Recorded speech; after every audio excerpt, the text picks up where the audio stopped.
Hey guys, welcome back to my channel, and welcome to the Booktube Oldie Tag.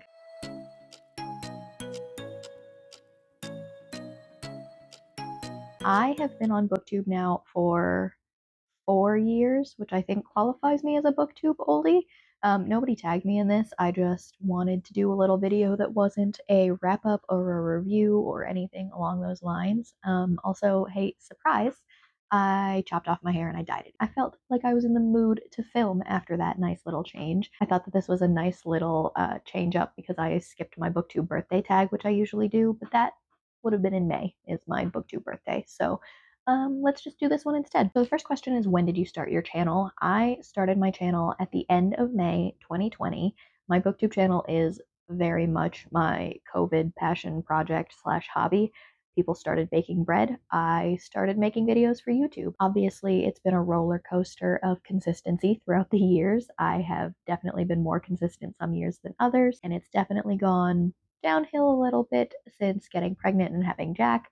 But I'm trying, we're trying to be a little bit more consistent, and I have definitely uploaded more in the last few months than I have over the last year and a half. So hopefully we're getting back to some semblance of normal again. But yeah, I started my channel in May of 2020. Question number 2 is, what were your staple videos back when you started your channel versus now? My staple videos in the beginning were pretty on par with the rest of Booktube back in 2020. It was a lot of monthly wrap-ups. I tried to do some reading vlogs, recommendation videos, like quick reviews, a lot of like tags and things like that. And then now I really don't have much time to do a lot of the ones that I used to. I would love to, don't get me wrong. I have ideas for videos written down all over the place that I would like to get to, and like long form content that I would like to do, but I just don't really have the ability to do that now that I'm chasing a toddler around and working a full-time job. Back then it was a lot of like easy content, long form vlogs, tags and book reviews and stuff. And while I still enjoy doing those, I just don't have as much time for them now. So I do a lot of wrap-ups more recently, just to kind of catch you guys up on what I'm reading and what I think about all of it. And I would love to get back to doing bigger recommendation videos or like reading guides to some of my favorite series and things like that. Like I said, I do have a lot of ideas. I would love to implement them. I'm not going to talk about all of them on here. Maybe I'll get to them someday. Question number 3 is, what was your favorite book the year you started versus your favorite book now? I'm a little confused about this question because if you ask any bookworm what their favorite book is, you're going to get a variety of answers. For me personally, I don't necessarily know that I had like, no, I think I was big into, right when I got into BookTube, I had just started the Sarah J. Maas train. So I was like deep in my ACOTAR era, and my Crescent City Crescent City came out that year. So Crescent City came out like 2 months maybe before I started my BookTube channel. So it's entirely possible that I would say would have been my favorite book. My, how times have changed. Now, God, I have reread Project Hail Mary. I cannot even tell you how many times that book lives rent free in my head constantly. I love everything about it. I love the science. I love the characters. I love the story. I have talked about Project Hail Mary ad nauseum on my channel. Outside of that, I also have jumped on the Brandon Sanderson train, fully a Brando Sando fan, but I don't have one specific answer now, I don't think, but Project Hail Mary is definitely at the top of the list. The next question is, how do you think reading trends have changed for yourself and for the rest of the BookTube community since you started your channel? That was a little bit paraphrased. I don't know what the exact phrasing of the question was. Reading trends for me, back when I started BookTube, I had just started to get back into reading fantasy again. Started BookTube in 2020, and throughout my entire college career and for a couple of years after, I pretty much read nothing but romance because it was easy to digest. I didn't have to think too hard about it. I didn't have to worry about world building or plot or anything like that. I definitely got my fantasy and sci-fi hits through like TV shows and movies instead. And so I was just kind of starting to rediscover what was popular again to everybody else and learn what was popular in the book community, which was a lot of YA, a lot of like, I'm trying to think of what was popular back then. V.E. Schwab was huge, is still huge, but like V.E. Schwab was everywhere. You couldn't look anywhere without seeing her name.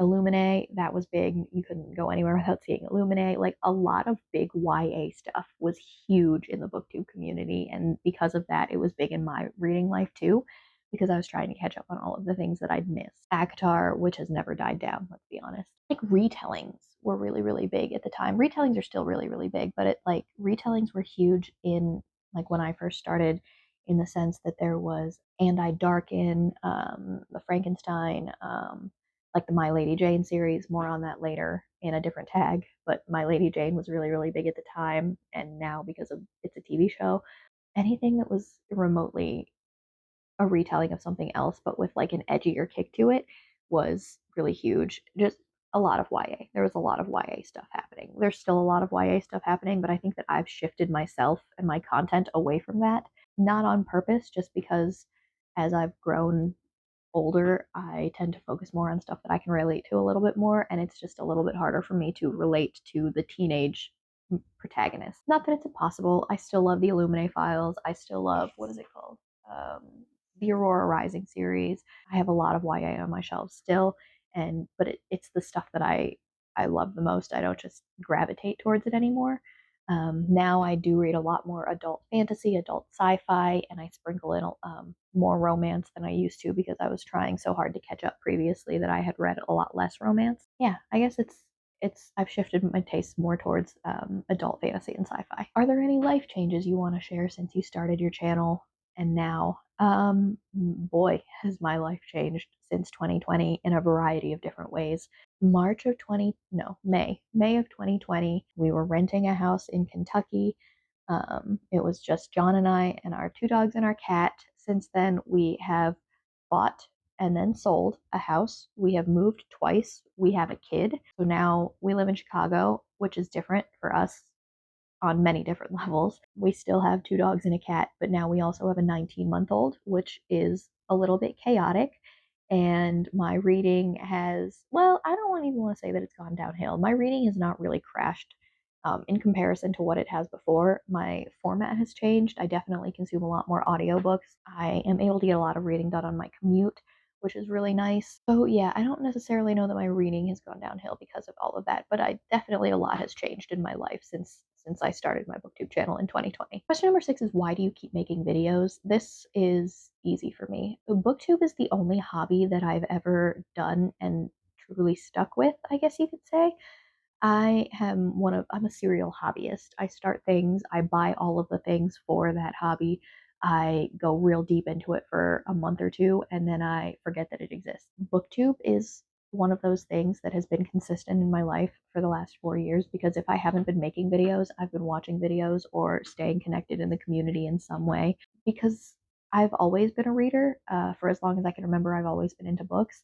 And so this is just an extension of that hobby for me, and it has grown into making videos about the books that I read and talking to people about the books that I read, collecting books that I love, which I've always done but have never really had the space for. But now I make the space for it. I am I recognize that it's a luxury to have that option and have that space, and I'm very, very fortunate to be able to have my books and display them in this way. And they're my pride and joy. But Booktube has always been a really fun way to talk to the bookish community about something that I love so much. Do you have any hopes for the future of Booktube? This feels really deep. I don't know. I hope it sticks around. I am not really a TikTok person. I am not good at reels. I am not good at making short form content. Maybe that's a thing that could change in the future, but sitting here and talking to a camera without having to constantly like stop, pause, and break, and I don't know, the fast paced nature of TikTok and Reels is just not something I can get used to. I like sitting here and figuring out my thoughts, and if I mess up, then I'm able to repeat that entire thing that I messed up and fix it. This is like having a conversation. I've never really attempted a TikTok to know if it would be the same, but Reels have not been that way for me. Reels, they stress me out, honestly. They just stress me out having that limited amount of time to talk about something that you want to talk about. Uh, I am Italian. I talk a lot. I have a lot of rambling conversations. I have a lot of hand motions, and I don't feel like that comes across as well for me in a video. Tell me if I'm wrong. That is short form on TikTok or on Reel. But yeah, I hope that BookTube continues to be what it is, continues to grow even. I hope more people discover it. I know that it grew really, really big during COVID, and then everything it did kind of switch over to TikTok and Instagram. A lot of Instagram has grown also, but I don't know. This is always going to be my happy corner of the internet, even after it stops being popular. So, whatever. The final question is not really a question, it's just to tag people. I don't really have anybody that I plan to tag in this. I just wanted to do this video. If you are a Booktube oldie, I don't really know what constitutes a Booktube oldie, but after 4 years, I do feel like I kind of belong there. Then go ahead and do this video. I will try and make sure that I put all of the questions down in the description box so that everybody can look at them down there, copy and paste if you need to. I am so sorry. I have absolutely no idea where this tag originated. I just know that it exists, and I looked up the questions that way. If I can find out who started this tag, I will put that in the description box as well. But as of right now, that's it for this video today, guys. So don't forget to like, comment, and subscribe because it really helps out my channel. Down in the description box, you're going to see links to my Goodreads, my X, I got it this time, and my Instagram in case you wanted to follow me on any of those. But that's it for this one today, guys, and I'll see you in my next video. Bye.